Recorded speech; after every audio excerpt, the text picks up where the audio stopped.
اللهم صل على محمد وآل محمد. اللهم صل على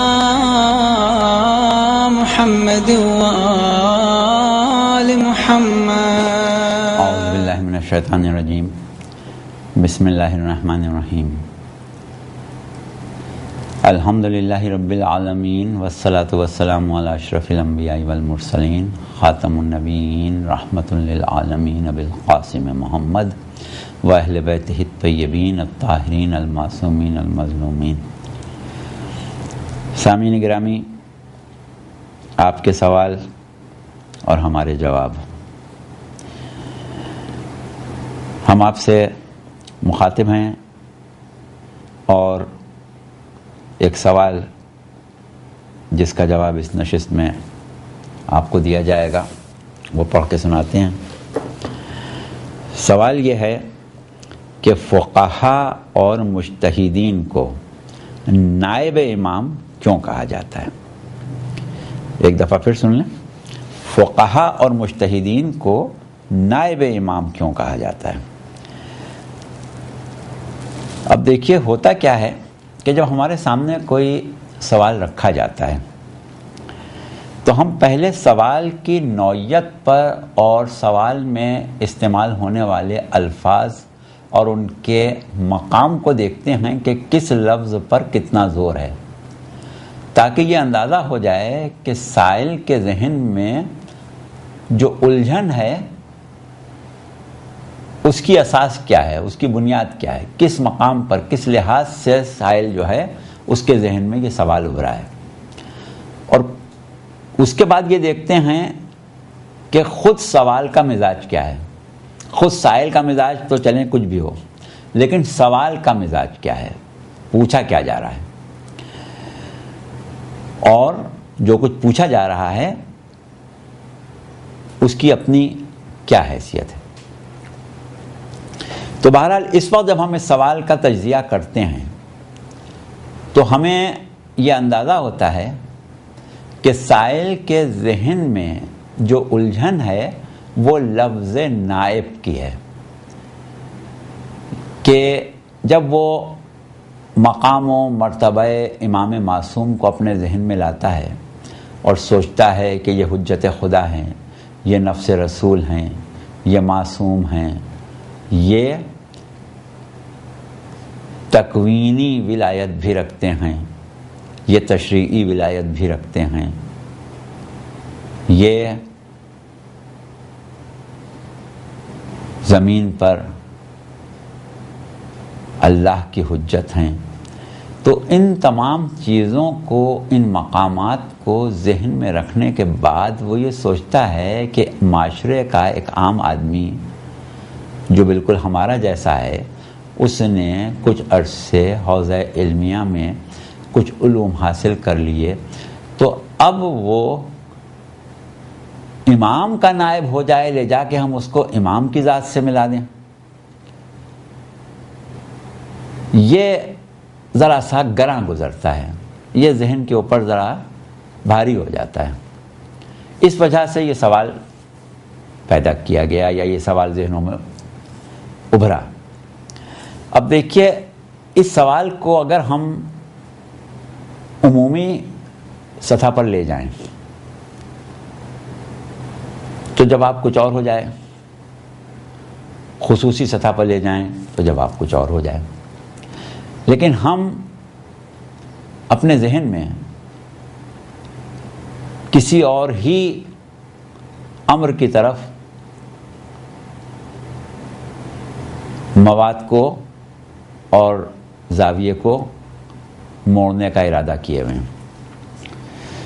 دیکھیے، مجتہد کا یا فقیہ کا نائب امام ہونا یا نائب امام کہا جانا، جب فقہا کے ساتھ نائب امام کی بات آتی ہے تو عام طور پر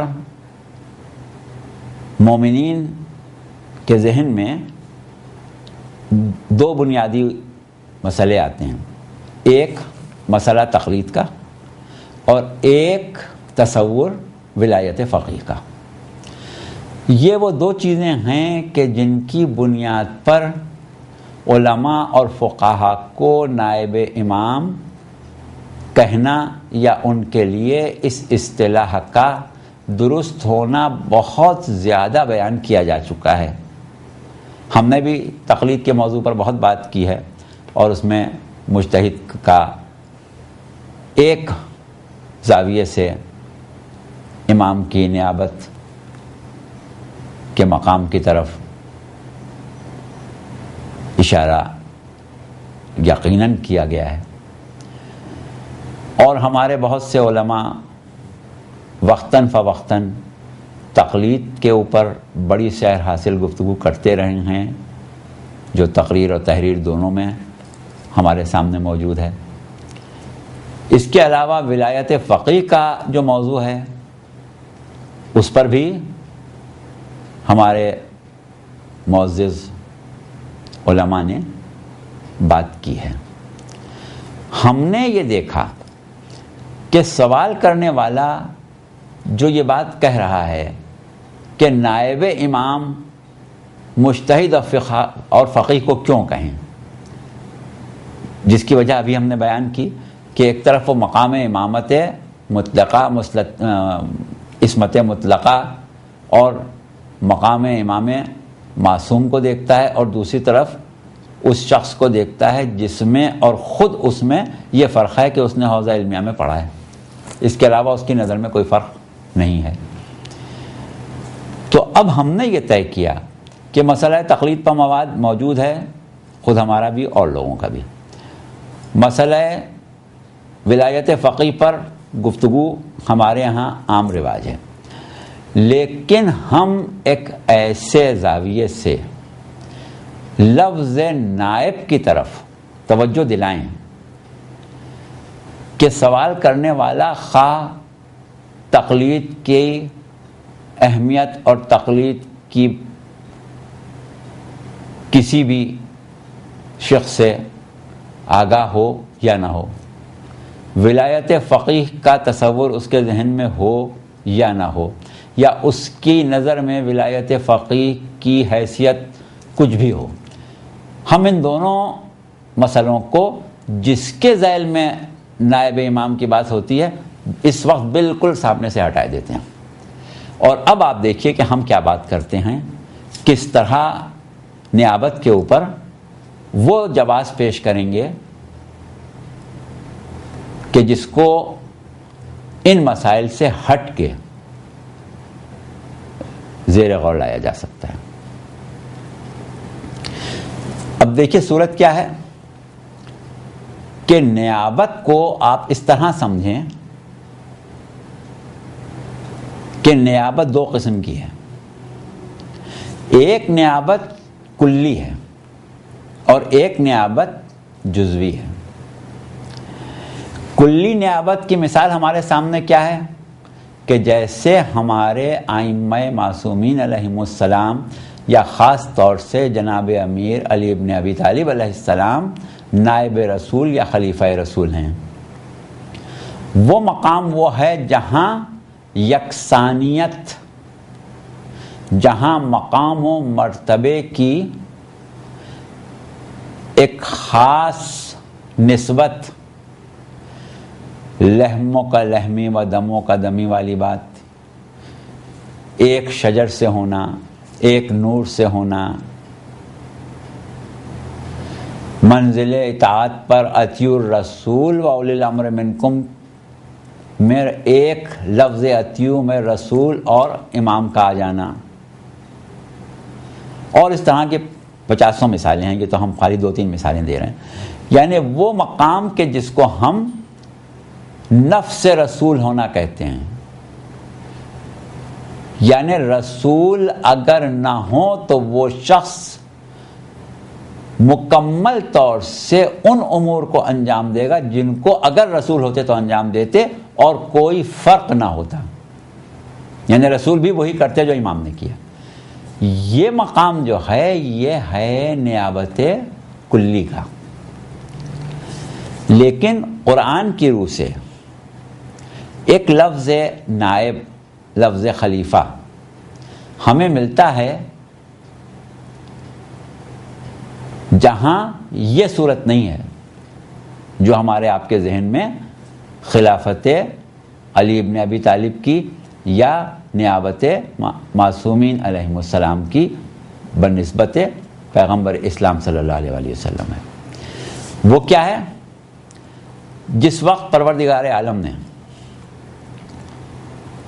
ارادہ تخلیق جناب آدم کیا تو جناب آدم کی تخلیق سے خدا جانے کتنے عرصے پہلے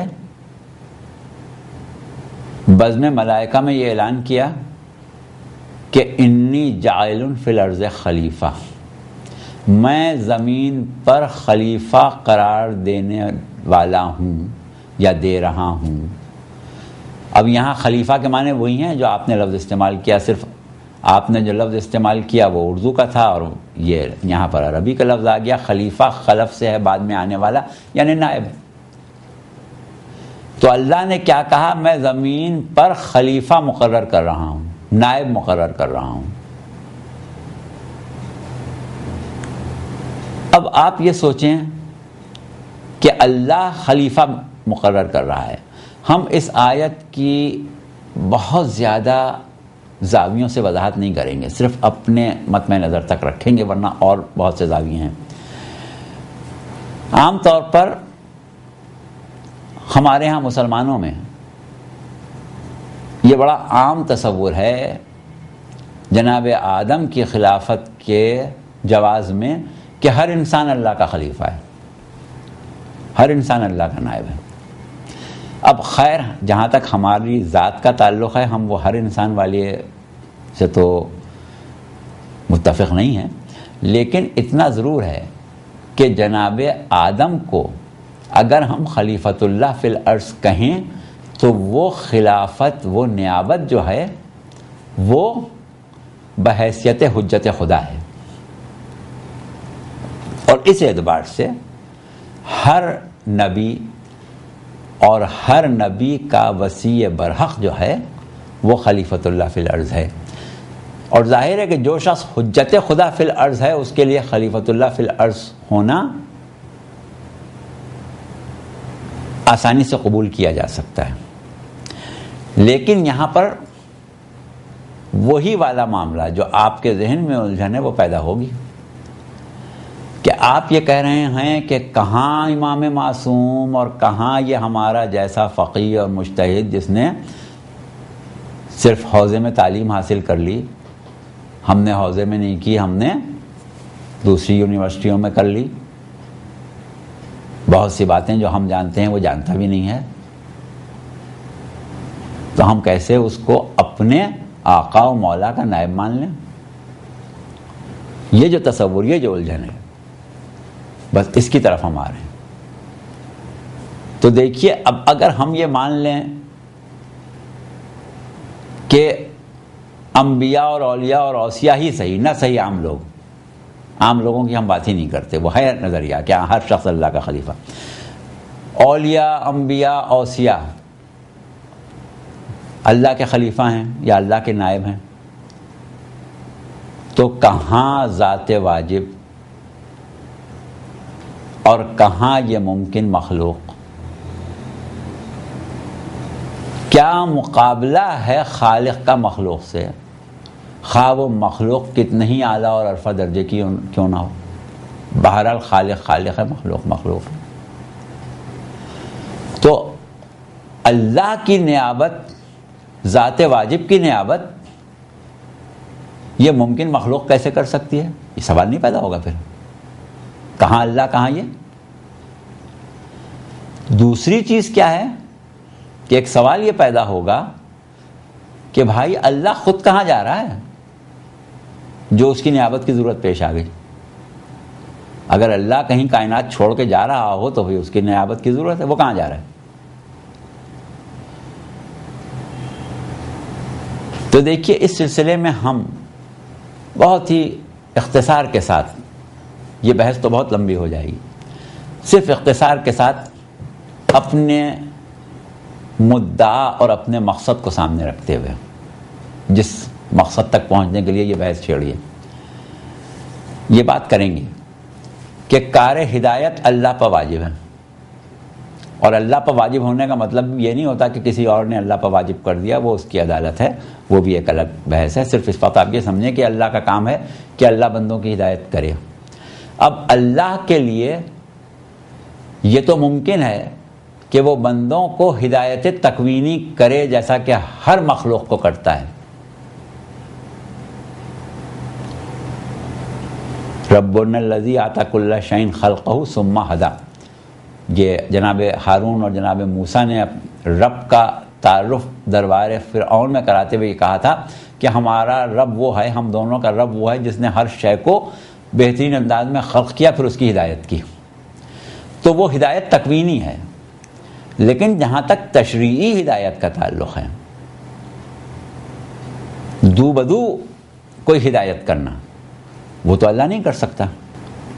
اللہ نہیں کر سکتا کا مطلب یہ نہیں کہ معاذ اللہ اللہ کی قدرت یا اس کی ذات میں نقص ہے، بلکہ بندہ یا مخلوق جو ہے وہ اس بات کی استعداد نہیں رکھتی کہ اللہ براہ راست اس سے مخاطب ہو کے بات کرے۔ تو کیا ہوا کہ اس مجبوری کے پیش نظر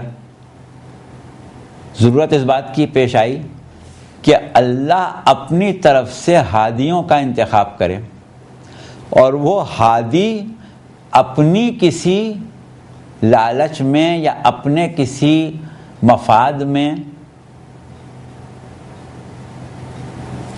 لوگوں کی ہدایت نہ کریں، بلکہ اللہ کے کام کو یا اللہ کی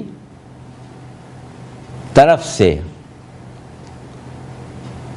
کی جانے والی ہدایت کو اس کے ایما پر جاری و ساری کریں۔ یعنی ہدایت تو اللہ کرے، بظاہر نبی کرے، یعنی بظاہر نبی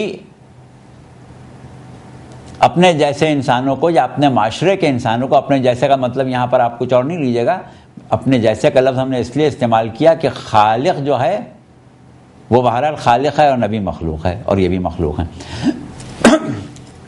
اور جو کام ہدایت تشریعی کا اللہ نہیں کرتا وہ نبی کر سکتا ہے، یہ مطلب ہے۔ تو نبی ہدایت تو کر رہا ہے لیکن وہ اللہ کے ایما پر کر رہا ہے، یعنی یہ ہدایت اللہ کی طرف سے ہو رہی ہے۔ تو اس امر ہدایت میں نبی یا وسیع اللہ کی نیابت کر رہا ہے۔ تو یہ اللہ کی نیابت وہ نیابت کی وہ قسم ہے جسے ہم نیابت جزوی کہہ رہے ہیں۔ تو جب آپ اس بات کو تسلیم کر لیں کہ خالق اور ذات واجب کی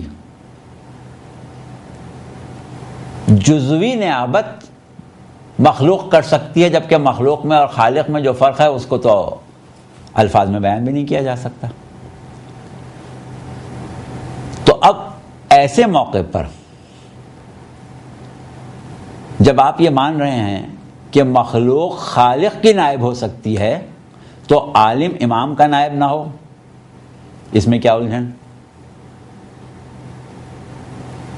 اب دیکھیے ہم نے کوئی حساس مسئلہ نہیں چھیڑا ہے، نہ تقلید کی بات کی ہے نہ ولایت فقیہ کی بات کی ہے، لیکن لفظ نائب پر آپ زور دے رہے تھے، لہذا ہم لفظ نائب پر ہی بحث کر رہے ہیں۔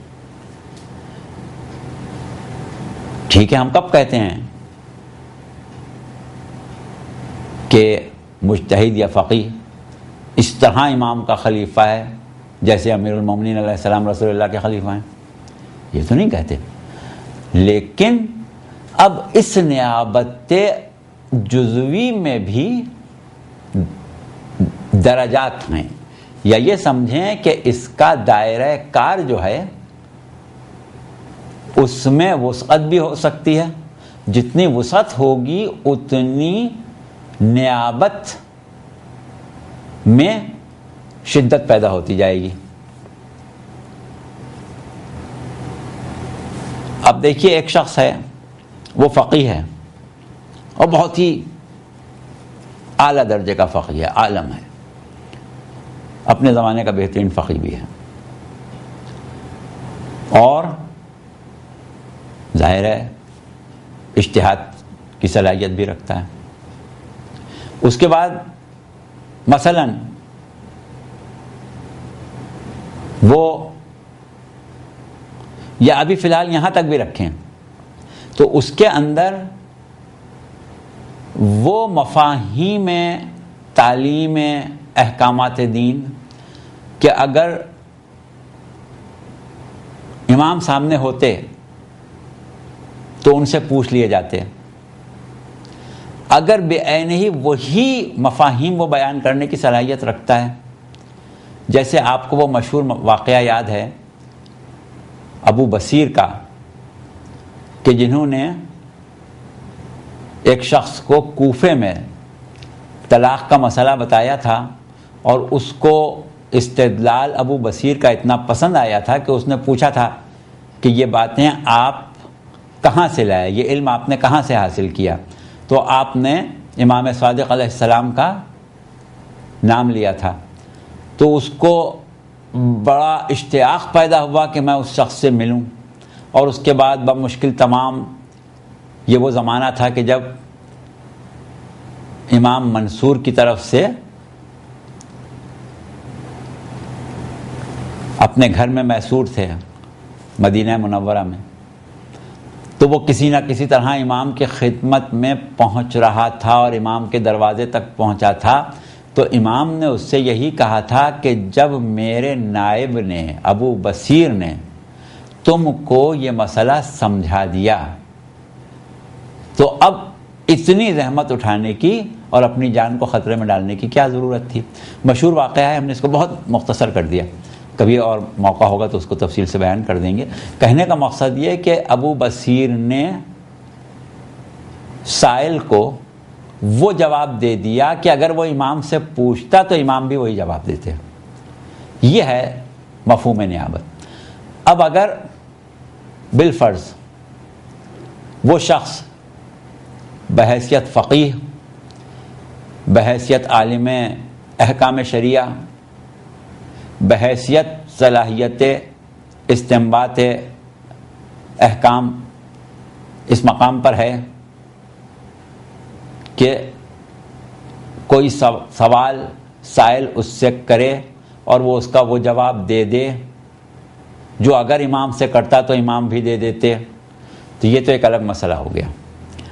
لیکن اس سے بڑھ کے فرض کریں وہ شخص جو ہے وہ بہت ہی متقی و پرہیزگار بھی ہے, فرض کریں وہ شخص بڑا پاک باطن بھی ہے, فرض کریں کہ اس شخص نے اپنے نفس اور اپنی روح کو اتنا بالیدہ کر لیا ہے کہ عام انسانوں سے اس کی روحانی طاقت مثلا زیادہ ہے. ہر فقیہ کی نہیں ہوتی, ہم ایک مثال دے رہے ہیں, فرض کیجئے زیادہ ہے. فرض کریں کہ وہ ایک بہت بڑا عارف بھی ہے, یعنی جتنی اس کی صفات اعلیٰ سے اعلیٰ ہوتی جائیں گی اتنا اس کا درجہ تقرب خداوندی میں بڑھے گا, اور جتنا اس کا تقرب خداوندی بڑھے گا اتنا تقرب حجت خدا بھی بڑھے گا. یعنی جو اللہ کے جتنا قریب ہوتا ہے اتنا امام کے قریب ہوتا ہے, یہ سمجھ لیں. یا یہ سمجھ لیں دوسرے الفاظ میں کہ اگر آپ کو امام کے قریب ہونا ہے تو آپ کو اللہ کے قریب ہونا پڑے گا پہلے, یعنی پہلے اللہ کے قریب ہوں گے تب حجت کے قریب ہو سکتے ہیں. تو بہرحال جتنا اس کا قرب بڑھے گا اتنی نیابت کی منزل جو ہے اس میں شدت پیدا ہو جائے گی. تو اب آپ ضروری نہیں ہے کہ کسی خاص شخص کو ذہن میں لائیں اور اس کے بعد یہ فکر کریں کہ اس میں اور امام میں ہم اگر موازنہ کریں تو کیا یہ اس قابل ہے کہ ہم اس کو امام کا نائب کہیں. تو یہ موازنہ کرنا کوئی معنی نہیں رکھتا ہے, بلکہ فکر کو آپ اس طرح لے کے چلیں جس طرح ہم آپ کی رہنمائی کر رہے ہیں. اب کیا ہم نے یہ کہہ دیا کہ بھئی ہم بھی کسی یونیورسٹی کے پڑھے ہوئے ہیں, وہ بھی کسی یونیورسٹی کا پڑھا ہوا ہے, ٹھیک ہے، ہو سکتا ہے آپ خود بھی عالم ہوں، کیونکہ کسی خاص طریقہ تعلیم سے پڑھنا، کسی خاص حوزے یا یونیورسٹی میں پڑھنا، یہ مسئلہ اس وقت کیونکہ حوزے موجود ہیں اس لیے ہمارے ذہن میں آتا ہے، ورنہ اگر ہم آپ سے پوچھیں کہ شیخ صدوق نے کس مدرسے میں پڑھا تھا، اس زمانے میں یہ تھے مدرسہ نجف کا سب سے پہلے حضرت محمد ابن حسن توسی رحمۃ اللہ علیہ، جن کا سن وفات 460 ہجری ہے، انہوں نے قائم کیا تھا۔ سید رضی نے کس مدرسے میں پڑھا تھا؟ تو مسئلہ مدرسے کا، کالج کا، یونیورسٹی کا یہ لے کے نہ بیٹھیں، آپ استعداد علمی کی طرف جائیں اور ان صفات کی طرف جائیں کہ جس نے اس کو اس قابل بنا دیا ہے کہ وہ امت کے دینی مسائل میں اس کی مدد کر سکے اور اس کا وجود غیبت امام میں ایسا ہو کہ امت کا کوئی بھی فرد اگر یہ چاہے کہ وہ اس طرح زندگی گزارے کہ عین رضا الہی کے مطابق اس کی زندگی ہو، تو اس کو جتنا علم دین کہیں نہ کہیں سے وقتاً فوقتاً درکار ہوتا رہے گا۔ ایسی کچھ ہستیوں کا وجود عالم اسلام میں ضروری ہے کہ جو اس کمی کو اس انداز میں پورا کرتے رہیں۔ یہی وہ زاویہ ہے کہ جس کی روح سے لفظ نائب استعمال کیا جا رہا ہے۔ اب دیکھیے خود عالم دین کی بارگاہ خدا بندی میں کیا حیثیت ہے۔ سورہ فاتر میں پروردگار عالم نے ارشاد فرمایا کہ انما یخشی اللہ من عبادہ علماء، اللہ کے بندوں میں صرف علماء ہی اس سے خوف رکھتے ہیں، یعنی جو علماء نہیں ہیں وہ اللہ کا خوف نہیں رکھتے۔ اب یہاں ممکن ہے آپ کہیں کہ یہ کیا بات آپ کر رہے ہیں، ہم نے کہا ایسے بہت سے عالم دیکھے جو خوف خدا نہیں رکھتے۔ تو اس کا جواب یہ ہے کہ آپ یہ نہ دیکھا کریں کہ عالم خوف خدا رکھتا ہے یا نہیں، یہ دیکھا کریں کہ خوف خدا رکھتا کون ہے۔ جو خوف خدا رکھے اس کو آپ عالم سمجھ لیں۔ یا فرمان رسول کہ مداد العلماء افضل من دماء الشہداء، عالم کے روشنائی، عالم کے قلم کی روشنائی شہداء کے خون سے بہتر ہے۔ یا آپ سب یہ جانتے ہیں کہ عالم کی صحبت میں بیٹھنا عبادت، عالم کے چہرے پر نظر کرنا عبادت، بلکہ احادیث میں یہاں تک مل جاتا ہے کہ ایک عابد و زاہد جس نے اپنی پوری زندگی زہد و تقوی اور عبادت و تسبیح و تحلیل میں گزاری ہو، روز محشر پروردگار عالم اس کو جنت میں بھیج دے گا۔ لیکن اگر ایک عالم پہنچے گا، جب ایک عالم پہنچے گا تو پروردگار اس کو اکیلا جنت میں نہیں بھیجے گا، بلکہ اس سے یہ کہے گا کہ تم بھی جنت میں جاؤ اور تم نے اپنی سعی اور اپنی کوشش سے جن لوگوں کو جنت کے قابل بنایا ہے ان کی شفاعت میں تم سے قبول کروں گا، تم ان کی شفاعت کرو۔ تو اب دیکھیے عالم اگر حقیقت میں عالم ہے تو محشر میں شفاعت بھی کر سکتا ہے۔ تو اتنی صفات عالم کی ہیں، لیکن ان میں شدت وقت، موقع اور اس کی صلاحیتوں اور اس کی صفات کے دائرہ کار کی وسعت یا شدت میں بڑھتی جاتی ہے۔ بہرحال اس وقت یہ سوال جس پیرائے میں کیا گیا تھا اس میں نیابت پر زیادہ زور تھا، اور ہم مصلحتاً نہیں چاہتے تھے کہ کوئی حساس مسئلہ چھیڑیں، اس لیے ہم نے صرف لفظ نائب کو سامنے رکھ کے اتنی گفتگو کر لی، اور فی الوقت ہم سمجھتے ہیں کہ اتنی گفتگو کرنے کے بعد سائل کے لیے اس سوال کے جواب کو خود اپنے ذہن میں مرتب کرنا بھی مشکل نہیں ہوگا۔ والسلام ورحمۃ اللہ وبرکاتہ۔